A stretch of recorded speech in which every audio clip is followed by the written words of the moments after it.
Assalamualaikum warahmatullahi wabarakatuh. Alhamdulillah wassalatu wassalamu ala Rasulillah la haula wala quwata illa billah. Amma ba'du. Kita lanjut 101 hadis tentang budi luhur. Sekarang bab 20. Takwa, amal kebajikan dan kelakuan baik. Ittaqillaha haitsuma kunta. Wa'at bi'is sayyi'atal hasanata tamhuha wa khaliqin nas bi khuluqin hasanin. Bagus, ini hadis bagus sekali. Bertakwalah dimanapun kamu berada. Kalau dimanapun berarti juga kapanpun, karena kita ketika berada dimanapun itu sudah meliputi kapanpun. Berarti ini adalah tempat dan waktu dimanapun. Jadi nggak ada liburnya. Kita ini bertakwa nggak ada liburnya. Aduh, sekarang hari Minggu, libur bertakwa, nggak sholat? Nggak ada, bos, nggak ada. Sholat itu kapanpun, dimanapun. Berbuat baik di kapanpun, dimanapun. Jujur kapanpun, dimanapun. Kamu jujurnya cuma waktu di kantor, waktu kerja. Jam 8 sampai jam 5 ketemu bos. Jujur terus. Ketika pulang sama istri, anak, teman, bohong. Kamu kok suka bohong sih, Mat? Kata siapa? Aku sudah selesai kok jam kerja ini. Sekarang waktunya santai lah. Nggak ada kayak gitu. Bertakwalah dimanapun. Bertakwalah dimanapun. Nah, saya kasih rahasia.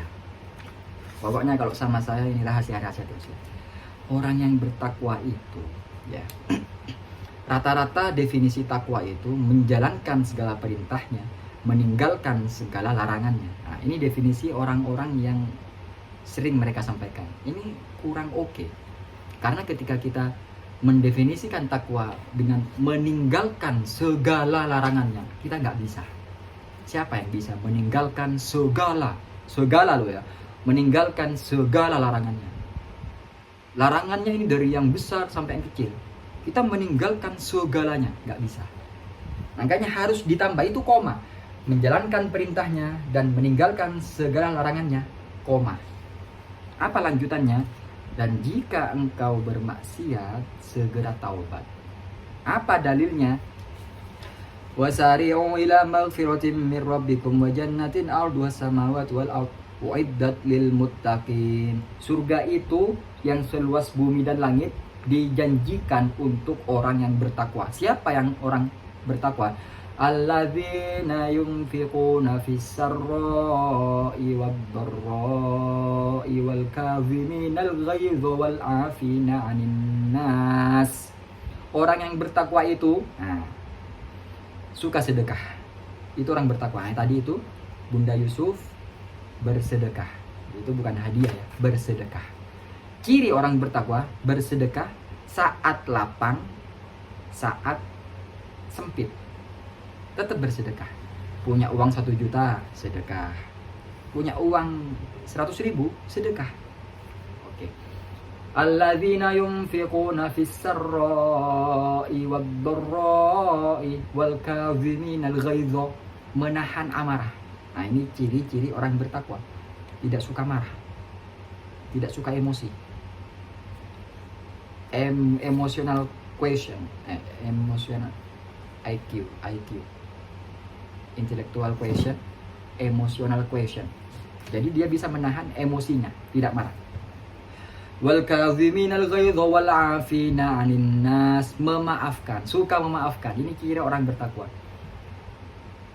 Wallahu yuhibbul muhsinin. Allah suka orang yang berbuat baik. Ini termasuk takwa.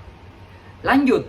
Walladzina idza fa'alu fahishatan aw zalamu anfusahum dzakarullah fastaghfaru lidzunubihim. Dan jika kamu bermaksiat, menzolimi dirimu sendiri, langsung ingat kepada Allah, langsung taubat. Itu takwa. Makanya, aduh, aku sering bermaksiat, Mas. Gak apa-apa. Asal taubat aja, langsung taubat.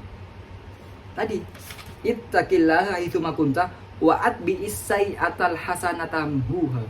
Dan iringilah kesalahanmu, iringilah maksiatmu dengan berbuat baik. Karena kebaikan itu menghapus kejelekan. Waalaikumsalam warahmatullahi wabarakatuh. Bunda Tato, Bunda Bunda Yusuf ini dari tadi sudah bergabung. Insya Allah kalau siang kami ngebahas tentang hadis-hadis. Tapi kalau mau ngaji, monggo komen. Izin, ini saya lagi bikin konten untuk YouTube. Jadi wa'ad bi isai'atal hasanata tamhuha. Di Al-Qur'an surat Hud, innal hasanat yudhibnas sayiat. Sesungguhnya kebaikan itu menghapus kejelekan. Jadi jika kamu itu tafsir ayatnya, ada sahabat itu sedang melihat orang mandi. Bukan, berciuman. Sahabat ini berciuman. Lalu dia menyesal, lapor ke Nabi, ya Rasulullah, aku berciuman, aku pengen tobat. Ayo, innal hasanat yudhibnas sayiat. Hasanat maknanya itu adalah sholat 5 waktu. Ayo terus kamu sholat 5 waktu, itu akan menghapus maksiatmu. Nah, innal hasanat yudhibnas sayiat. Makanya aduh, sebentar, ini baterainya lemah, saya tes dulu. Innal hasanat yudhibnas sayiat. Jadi itulah definisi takwa. Oke, paham ya? Takwa itu bukan hanya menjalankan perintahnya dan meninggalkan segala larangannya. Lanjutkan lagi. Dan apabila bermaksiat langsung tobat. Nah, itu takwa. Oke? Ittaqillaha haitsuma kunta, dan bertakwalah kamu dimanapun kamu berada. Dan jika kamu bermaksiat dimanapun kamu berada, langsung tobat juga. Karena ini lanjutannya, wa'ad bi isai'atal hasanata tamhuha. Jika kamu bermaksiat, langsung berbuat baik. Nah, sampai dulu saya menerapkan gini. Ya sampai sekarang sih, karena ini memang benar. Jadi tiap saya bermaksiat, jadi saya lalai, aduh Allah, astagfirullah, langsung sedekah. Penebusan dosa. Jadi sedekah ini penebusan dosa. Dan itu benar, nggak masalah. Sholat ya kewajiban. Sedekah, penebusan dosa. Misal saya biasa sedekah 1.000 atau 5.000, misal biasanya lah sedekah 5.000, karena bermaksiat, aduh, sekarang sedekah 10.000, penebusan dosa. Nah, jika di agama sebelah penebusan dosanya itu ketemu sama ahli agama, katanya kita penebusan dosanya bisa tanpa perantara, langsung diri sendiri. Ayo beramal soleh, sedekah. Nah ini Bunda Tato ini ngasih gift. Saya menilai ini bukan gift itu hadiah kan ya. Saya menilai ini sedekah. Beda, hadiah sama sedekah beda. Nabi nggak nerima sedekah, menerima hadiah. Artinya beda, berarti beda. Hadiah dan sedekah itu beda. Jadi yang gift ini itu sedekah, insya Allah berbuah pahala. Wa khaliqin nas bi khuluqin hasanin. Jika kamu bergaul dengan orang, bergaulah dengan baik, dengan akhlak yang baik. Nah, jadi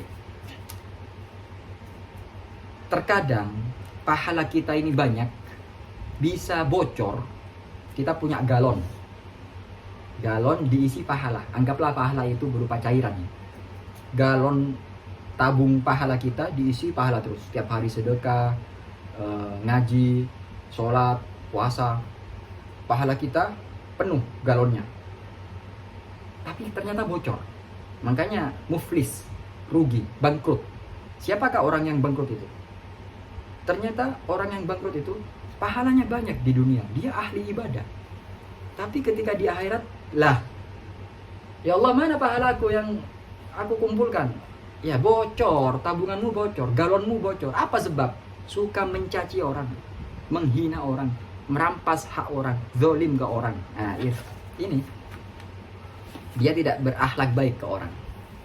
Seperti yang di konten saya sebelumnya, ada orang alim mondok bertahun-tahun, tapi ketika pulang dia akhlaknya buruk ke tetangga, suka mencaci, menghina, berkata kasar. Orang menilai, apa ini mondok lama-lama kok nggak ada hasilnya, nggak alim ini. dicap nggak alim, padahal hafal banyak ribuan kitab. Berbeda sama orang yang mondoknya cuma sebentar, masih liburan, imtihanan, atau liburan akhir tahun, pulang ke rumah, tapi dia santun ke orang, dicap bagus. Ini dia, mondok masih sebentar, tapi ya Allah, alimnya luar biasa, dicap alim, padahal dia nggak tahu baca kitab masih. Seperti itu ya. Orang menilai pertama kali itu luarnya, akhlaknya. Nggak ada orang tanya, kamu hafal berapa kitab, kamu hafal berapa juz, kamu bisa idgham bila guna, idgham ada berapa, idhar ada berapa. Nggak tanya, tapi tanya akhlak. Jadi Bunda Yusuf, Bunda Tatu, orang-orang jenengan kalau ketemu ngumpul-ngumpul sama ibu-ibu, ngumpul ketika beli sayur, apakah orang mereka tanya, wah Bunda Tatu sudah bisa Al-Fatihah, sudah bisa idgham? Nggak tanya itu, tapi melihat akhlak yang dilihat. Banyak orang tergoda, suka kepada seseorang gara-gara akhlak. Ya, alhamdulillah, terima kasih. Jadi itu sudah bab 20. Semoga barokah. Wallahu a'lam. Assalamualaikum warahmatullahi wabarakatuh.